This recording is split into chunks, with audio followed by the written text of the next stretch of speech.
नारायण। श्री रामचरितमानस के नामकरण के रहस्य की चर्चा हो चुकी थी। इसकी तुलना गोस्वामी तुलसीदास जी ने एक सुंदर सरोवर से दिया। ऐसा सरोवर जहाँ आकर सबके श्रम का अंत हो जाता है, सबको विश्राम मिलता है, सबको सुख प्राप्त होता है। मन करी विषय अनल बन जरई, होई सुखी जो एहि सर परई। रामचरितमानस मुनि भावन, बिरचेउ शंभु सुहावन पावन। त्रिविध दोष दुख दारिद दावन, कलि कुचाल कुलि कलुषण सावन। रचि महेश निज मानस राखा, पाय सुसम सिंहासन भाखा। ताते रामचरित मानस बर, धरेउ नाम झिय हेरि हर्षि हर। कहूँ सो कथा, कहूँ कथा सोई सुखत सुहाई, सादर सुनहु सुजन मन लाई। तो रामचरित मानस यह नाम किसने रखा था? स्वयं भगवान शंकर ने ही रखा था।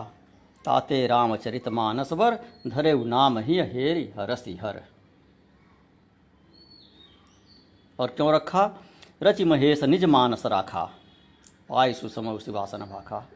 उन्होंने अपने मन में इसकी रचना कर लिया था, पहले से सिनाप्सिस बना लिया था, और समय पाकर भगवती पार्वती को उन्होंने सुनाया। मन में रचना करके रखने के कारण इसका नाम रखा रामचरितमानस।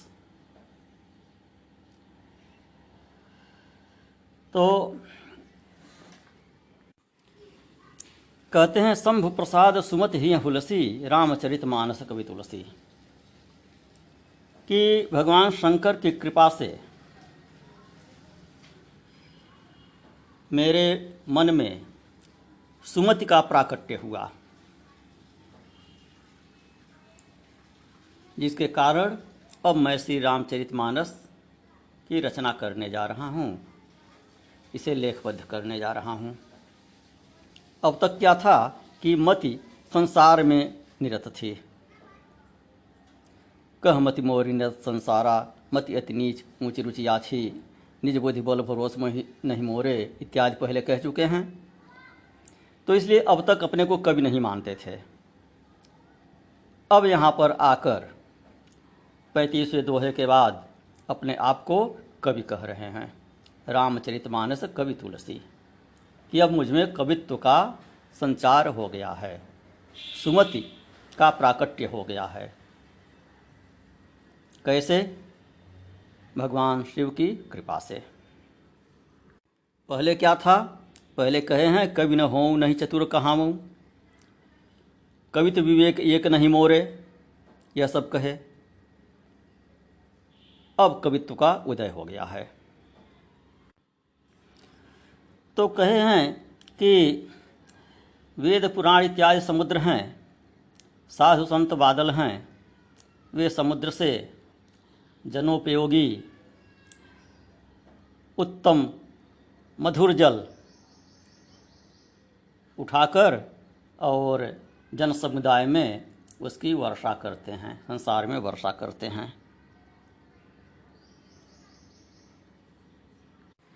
बरस ही राम सुजस बरवारी, मधुर मनोहर मंगलकारी। फिर कहते हैं, लीला सगुन जो कहीं बखानी, सोई स्वच्छता करे मल हानि। प्रेम भगति जो बरनि न जाई, सोई मधुरता सुशीतलताई। इस सगुण लीला का जो बखान करते हैं वही स्वच्छता मल की हानि करती है। अर्थात सगुण लीला के श्रवण से, वर्णन से चित्त स्वच्छ होता है, चित्त की शुद्धि होती है। सीधे सीधे निर्गुण में जाने से कोई तात्पर्य नहीं हल होता है। चित्त शुद्ध हुए बिना निर्गुण की चर्चा करेंगे, निर्गुण में जाएंगे, निर्गुण साधना करेंगे तो वह उल्टा पड़ेगा, पतन होगा उत्थान के बजाय। और उस चित्त की शुद्धि कैसे होती है? कर्म के द्वारा होती है, भक्ति के द्वारा होती है। और कर्म क्या? कर्म केवल शरीर से श्रम करना कर्म नहीं है, धर्म के अनुसार आचरण करना कर्म है। और धर्म के विरुद्ध आचरण करना कुकर्म है। तो कर्म से चित्त की शुद्धि होती है, कुकर्म से तो और अधिक अशुद्धि होती है। तो सगुण लीला की विशेषता बताते हैं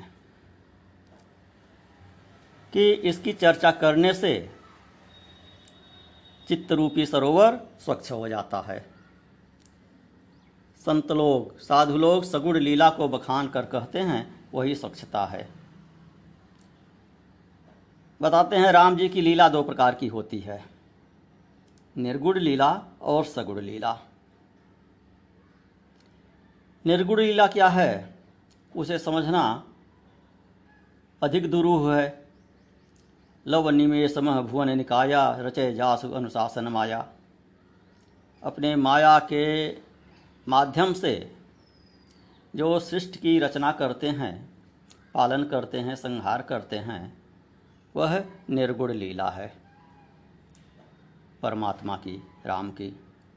और अवतार ग्रहण करके जो लोक में लीला करते हैं, जो जनता के बीच में आदर्श स्थापित करते हैं, यह सगुण लीला है।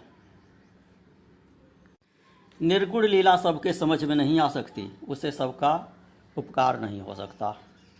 सगुण लीला को जाने बिना, सगुण लीला में डुबकी लगाए बिना निर्गुण को समझ नहीं सकते हैं। और समझने का प्रयास भी करें, समझने का दंभ करें तो वह पतनकारी होता है। तो इस मानस सरोवर के जल में शीतलता है, मधुरता है, स्वच्छता है और शब्द रूपी तो यह है ही। तो जल के चार गुण होते हैं, यही चार गुण जल के होते हैं, वह चारों इसमें विद्यमान हैं। वेदांत चर्चा में बता चुके हैं प्रत्येक महाभूत के कितने कितने गुण होते हैं। तो ऊपर से आरंभ किए हैं। आकाश में केवल एक गुण होता है शब्द का। आकाश से वायु उत्पन्न होता है तो वायु में दो गुण होता है, शब्द और स्पर्श। तो जिससे जो उत्पन्न होता है तो उसका भी वह गुण उसमें होता है, और जो उत्पन्न होता है उसका एक अपना गुण भी होता है। इस प्रकार क्रमशः एक एक गुण सभी तत्वों में बढ़ते जाते हैं। तो सबकी उत्पत्ति, सबका मूल कारण आकाश कहा। आकाश में एक गुण है शब्द। आकाश से वायु उत्पन्न हुआ तो वायु में आकाश का गुण आया शब्द, और अपना इसका गुण है स्पर्श। वायु से अग्नि उत्पन्न हुई तो इसमें तीन गुण आया, एक आकाश का, एक वायु का, शब्द और स्पर्श, और इसका एक अपना गुण रूप। दृश्यमान भी होता है अग्नि, तो इसमें तीन गुण आया। अग्नि से जल की उत्पत्ति हुई है तो जल में चार गुण आ गए, अग्नि वाले तीनों गुण और इसका अपना गुण रस। और पृथ्वी में पांच गुण होते हैं, जल वाले चार गुण, जल से पृथ्वी उत्पन्न हुई तो जल में जो चार गुण है वह पृथ्वी में आए, और पृथ्वी का अपना गुण गंध यह आया। तो जल में चार गुण हैं तो इस मानस सरोवर में वह चार के चारों गुण विद्यमान हैं। और सरोवर है तो इसमें कमल भी हैं, पुष्प भी हैं, आसपास बाग बगीचे भी हैं, फूल भी हैं, तो उनकी सुगंध भी है। तो फिर कहते हैं जो जल सुकृत साल हित होई, राम भगत जन जीवन सोई। मेधा महिगत सो जल पावन, सकिल श्रवण मग चले सुहावन। वह जल सुकृत रूपी धान के लिए हितकारी है। वर्षा का जल से धान वृद्धि को प्राप्त होता है। धान के लिए वर्षा का जल हितकारी होता है। अन्य जल से उसकी उस तरह से वृद्धि नहीं हो सकती है। बनावटी जल से धान की फसल उस तरह से नहीं तैयार हो सकती है जैसा वर्षा के जल से। तो धान की फसल जो मनुष्यों के पुण्य कर्म हैं, धर्म कर्म हैं, वो सब सुकृत हैं। तो जो धर्म कर्म आपके हैं उनकी वृद्धि कैसे होती है? राम कथा का श्रवण करने से। राम कथा में प्रीति नहीं है तो चाहे जितने धर्म कर्म इत्यादि कर लीजिए, वो निष्फल जाएगा, धर्म कर्म की फसल सूख जाएगी। चित्रकूट के प्रसंग में कहे हैं, जब वहाँ भरत जी जनक जी मिलने गए थे राम से, सो सब कर्म धर्म जरि जाऊ, जहन राम पद पंकज भाऊ। ऐसा धर्म कर्म किस काम का जहाँ राम जी के चरण न हो। तो राम कथा रूपी वर्षा से मनुष्य के धर्म कर्म रूपी फसल की, धान की वृद्धि होती है। उसी वर्षा के जल से धान भी होता है, उसी से जलाशय भी भर जाते हैं। भरे उसुमानस सुथल थिराना, सुखद शीत रुचि चारु चिराना। सुंदर मानस राम कथा रूपी वर्षा से भर उठा है। गोस्वामी तुलसीदास जी के हृदय में राम कथा का अवतरण हो गया है और सुंदर स्थान अयोध्या को पाकर वह थिरा गया है, अर्थात स्वच्छ हो गया है। उसका मिट्टी इत्यादि नीचे बैठ गई है। शरद ऋतु वाला रूप उस जल का हो गया है, सुखद हो गया है, शीतल हो गया है, रुचिर हो गया है। अब कहते हैं, सुठ सुंदर संवादवर विरचे बुद्धि विचारी, ते यही पावन सुभग सर घाट मनोहर चारी। 4 घाट बताते हैं इस श्री रामचरितमानस रूपी सरोवर के। बुद्धि से विचार कर अत्यंत सुंदर श्रेष्ठ संवादों की रचना किए हैं। वे संवाद ही इस सुंदर और पवित्र सरोवर में 4 सुंदर मनोहर घाट हैं।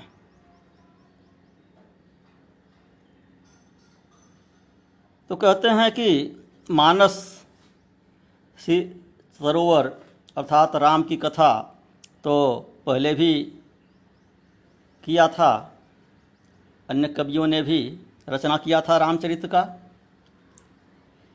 लेकिन बेतरतीब थी वह रचनाएं, घाट न बांधने के कारण दुर्गम रहीं। यत्पूर्वं प्रभुड़ा कृतं सुकविना श्री शंभुना दुर्गमम्। अतः बुद्धि विचार करके गोस्वामी तुलसीदास जी ने इसमें 4 घाट बांध दिए हैं। यह 4 घाट कौन से हैं? ये नाम लेकर नहीं बता रहे हैं। 4 घाट यहाँ पर बताए हैं, नाम लेकर गोस्वामी तुलसीदास जी नहीं बता रहे हैं। इसको विद्वानों ने अनुमान से निकाला है कि वो घाट कौन कौन से हैं। तो पहला घाट है स्वयं तुलसीदास जी का अपना घाट, जो मंगलाचरण इत्यादि किए हुए हैं, बालकांड के शुभारंभ से लेकर और 43वें दोहे तक, जो भूमिका स्वरूप है। सबकी वंदना भी किए हैं और वेदांत सार का भी इसमें संक्षिप्त विवेचन कर दिए हैं। यह उनका स्वांतः सुखाय है, मंगलाचरण भी है और स्वांतः सुखाय भी है। इसके वक्ता वे स्वयं हैं और इसका श्रोता उनका स्वयं का मन है अथवा सुजन लोग इसके श्रोता हैं। यह संवाद के रूप में नहीं है, यह उनका स्वयं का कथ्य है, कथन है। इसे विद्वानों ने पूर्व दिशा का घाट कहा। इसके बाद दक्षिण दिशा आती है। दक्षिण दिशा का घाट भारद्वाज और याज्ञवल्क्य का संवाद है। इसमें शंकर भवानी पूजन आदि कर्म कहकर आगे कथा कहेंगे। सती का प्रसंग भी इसी में कहेंगे और इसके रूप में परीक्षा लेंगे याज्ञवल्क्य जी भारद्वाज की कि शिव जी में उनकी भक्ति है या नहीं।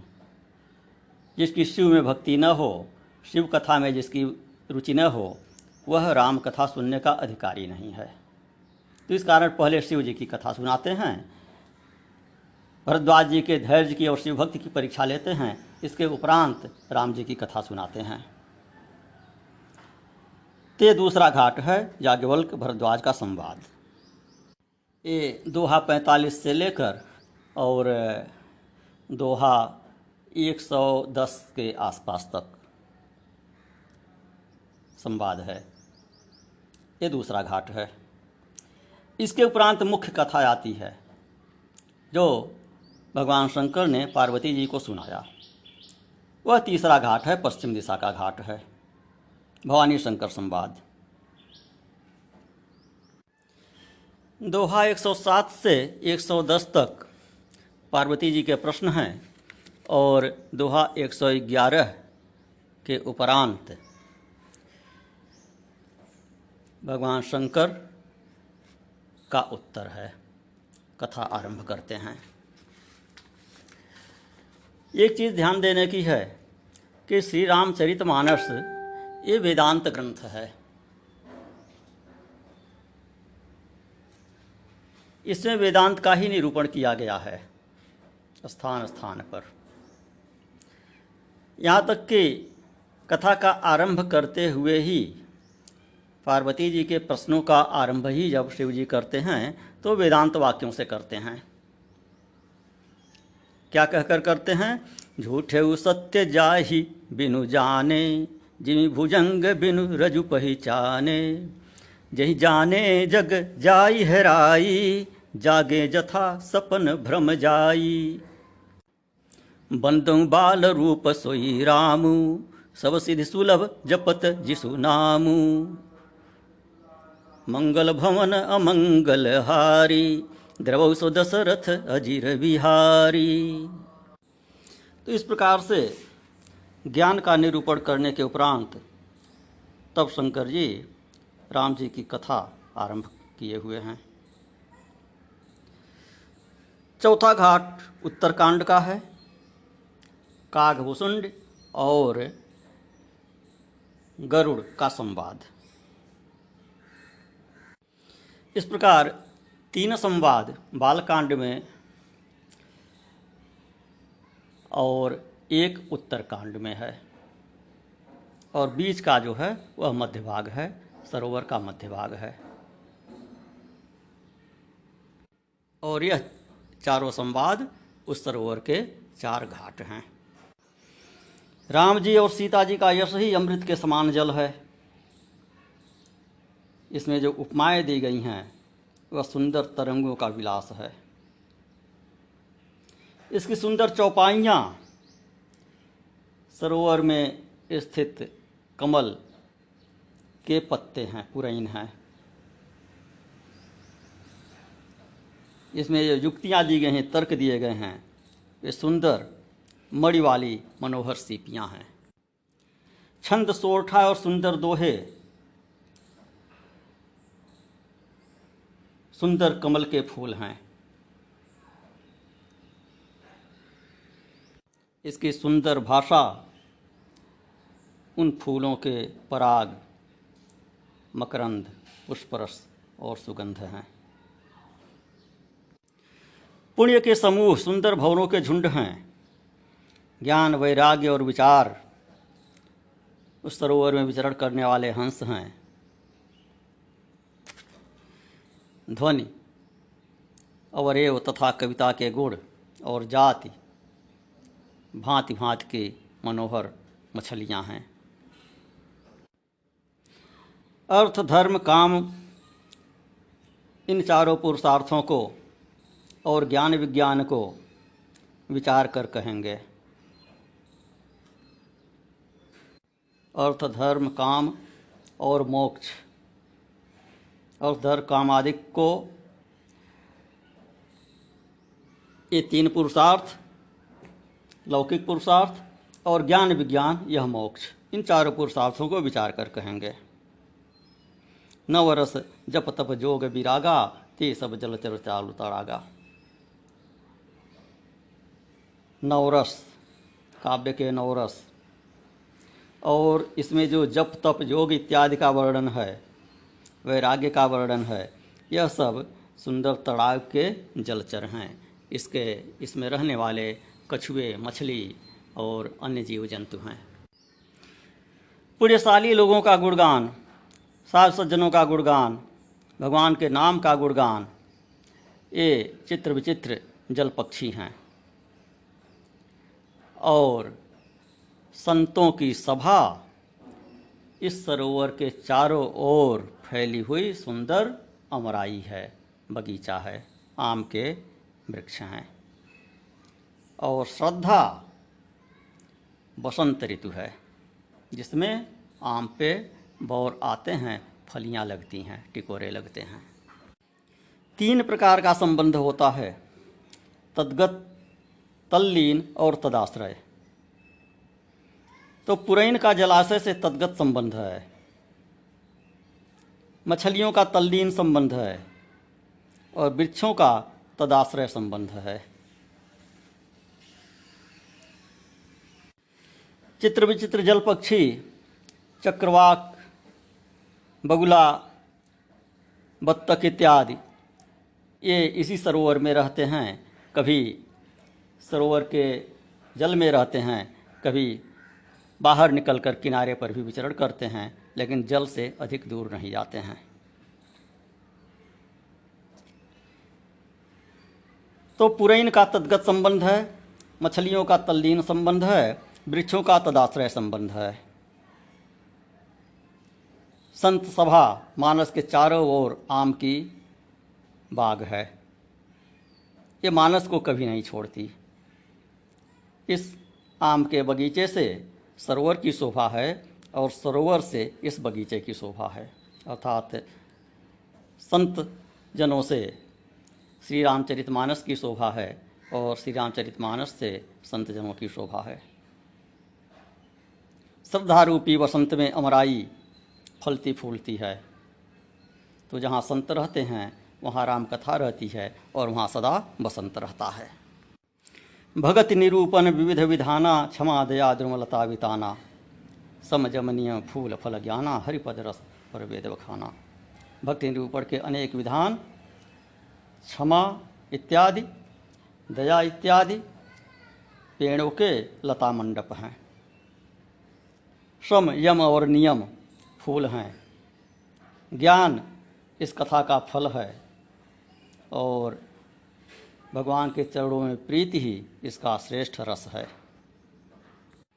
इसमें अन्य जो अंतर कथाएं हैं, औरो कथा अनेक प्रसंगा, ते सुकपिक बहुबरन विरंगा विहंगा, कि अन्य जो अंतर कथाएं हैं इसमें अनेक प्रसंग जो श्री राम जी के मुख्य चरित्र से बाहर के आए हुए हैं, तो वे ही तोते, कोकिल आदि अनेक रंग बिरंगे पक्षी हैं।